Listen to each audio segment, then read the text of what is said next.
Bonjour à tous. Alors, comme vous l'avez certainement vu ou pas, Emmanuel Macron a pris la décision, donc unilatéralement, comme si le Parlement n'existait pas, comme si les citoyens français n'avaient pas leur mot à dire. Je vais rendre obligatoire l'école. Voilà.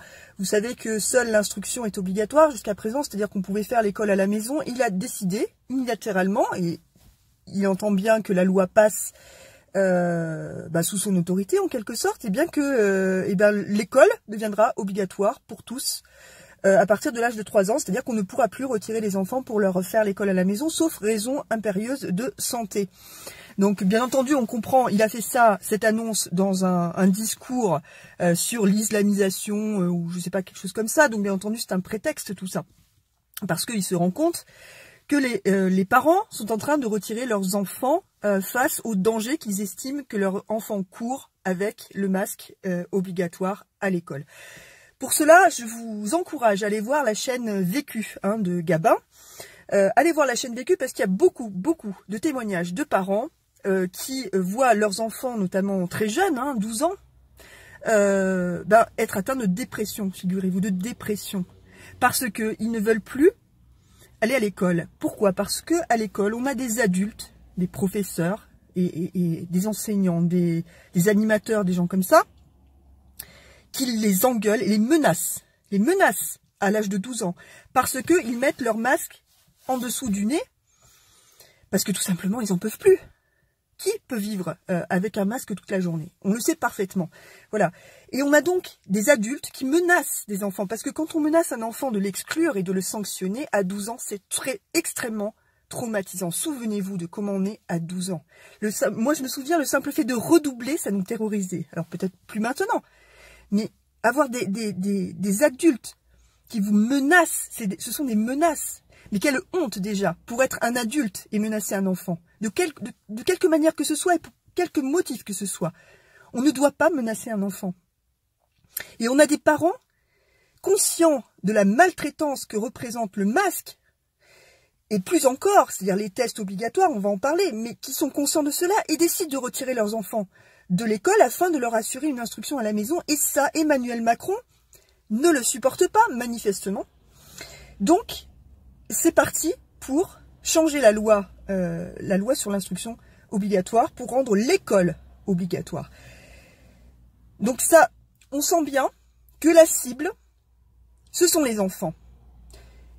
Essayez de réaliser que la cible, ce sont les enfants. Pourquoi est-ce qu'on traumatise les enfants, Posez-vous la question. Pourquoi est-ce qu'on traumatise les enfants? Est-ce qu'on doit accepter une société où on traumatise les enfants? Voilà, c'est du traumatisme. Il n'y a pas d'autre mot, c'est de la maltraitance, il n'y a pas d'autre mot. Quand vous voyez, pour un enfant, et on voit aussi d'ailleurs beaucoup de témoignages sur la chaîne Vécu et d'autres, que les enfants sont traumatisés par le test PCR. Parce que vous les voyez arriver avec un test. Vous avez vu la taille du test? Pour moi, écoutez, ça m'a donné une image dans la tête. L'image de la thématique du viol. Des enfants qui n'ont rien demandé, qui n'ont pas leur mot à dire parce qu'ils sont mineurs. Et surtout, en plus, ils sont sous une loi. Une loi, à mon avis, personne n'est d'accord pour faire ce genre de test sur les enfants. Mais un enfant qui n'a pas son mot à dire, qui a un masque en plus, donc ça veut dire quelque chose, un masque. Ça veut dire que l'enfant ne peut pas s'exprimer. Il ne peut même pas exprimer sa terreur ni quoi que ce soit. Voilà. On va lui baisser le masque et on va lui mettre un truc de la taille de... Vous avez vu la taille du test PCR? Et ça vous fait pas penser à un viol? Ça vous fait pas penser à un viol dans un pays qui a abrité pendant 3 mois, et certainement plus, Jeffrey Epstein, 3 mois avant son arrestation, il a passé 3 mois avant son arrestation en France. Voilà. Ça ne vous fait pas penser à la thématique du viol sur les enfants? Vous ne comprenez pas, à un moment donné, que la pédocriminalité dans le monde est un fléau abominable et qu'on ne peut pas fermer les yeux sur le fait que ça, c'est un traumatisme sur un enfant. On ne peut pas fermer les yeux. Voilà, quand on lui met un truc comme ça dans le nez, je sais pas où, jusqu'à où ça remonte, ça fait penser à la thématique d'un viol, parce que l'enfant, il n'a pas son mot à dire. Et ça, je regrette, c'est inacceptable, c'est inacceptable. La cible, c'est les enfants, on l'a bien compris. Ils ont je ne sais pas combien de vaccins, on leur met dès leur naissance des produits nocifs. Allez voir ce que dit Robert Kennedy Jr. C'est pas pour rien si je vous bassine avec Robert Kennedy Jr. On leur met des métaux lourds, on leur met des produits nocifs dans le corps dès leur naissance. Dès leur naissance, on leur pique le talon pour un test, pour une maladie orpheline que très peu de gens attrapent. On les pique le talon. Je peux vous dire qu'à mon avis, ça doit douiller, quoi. Je pense, hein, clairement. Mais quelle est cette volonté de traumatiser les enfants? Voilà, à un moment donné, il faut dire stop. On est responsable, nous, les adultes, de ce qu'on fait aux enfants, parce que eux, ils n'ont pas leur mot à dire. Il faut faire stopper ça.